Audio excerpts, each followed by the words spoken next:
दोस्तों, हिंदू धर्म शास्त्रों में भगवान विष्णु की सवारी को गरुड़ के रूप में दिखाया जाता है। गरुड़ को भगवान विष्णु का वाहन माना जाता है। जहाँ पर भी भगवान विष्णु प्रकट होते हैं तो इस विशाल पक्षी पर बैठकर यात्रा करते हैं। गरुड़ को हिंदू धर्म के साथ ही बौद्ध धर्म में भी एक महत्वपूर्ण पक्षी माना जाता है। गरुड़ के नाम से एक पुराण, ध्वज, घंटी और एक व्रत भी है। महाभारत में गरुड़ का ध्वज था।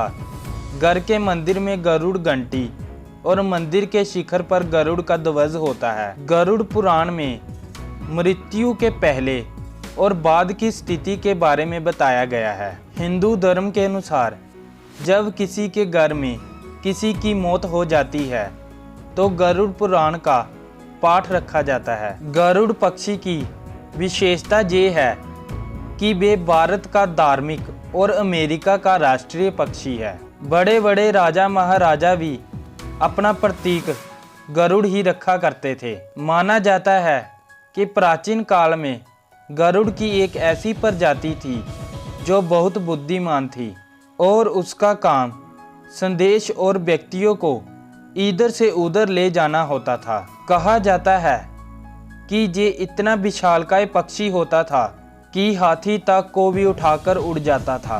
गरुड़ जैसे ही दो पक्षी आपको रामायण में भी देखने को मिले होंगे, जिन्हें जटाजू और संपत्ति कहा जाता था। गरुड़ का जन्म सतयुग में हुआ था। दक्ष प्रजाति की विनीता या विनता नाम की कन्या का विवाह कच्छप ऋषि के साथ हुआ। विनीता ने प्रसव के दौरान 2 अंडे दिए।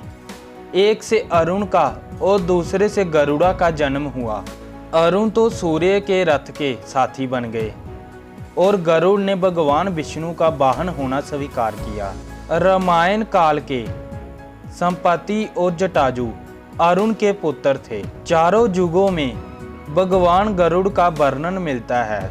सतयुग में, त्रेता में और द्वापर में भी भगवान गरुड़ का वर्णन है। कलयुग में अभी फिलहाल इनका कोई जिक्र नहीं है, लेकिन माना जाता है कि गिद्धों की एक ऐसी प्रजाति थी जो बुद्धिमान मानी जाती थी। उसका काम संदेश को इधर से उधर ले जाना होता था। राम के काल में संपाति और जटाजू की बहुत चर्चा होती है।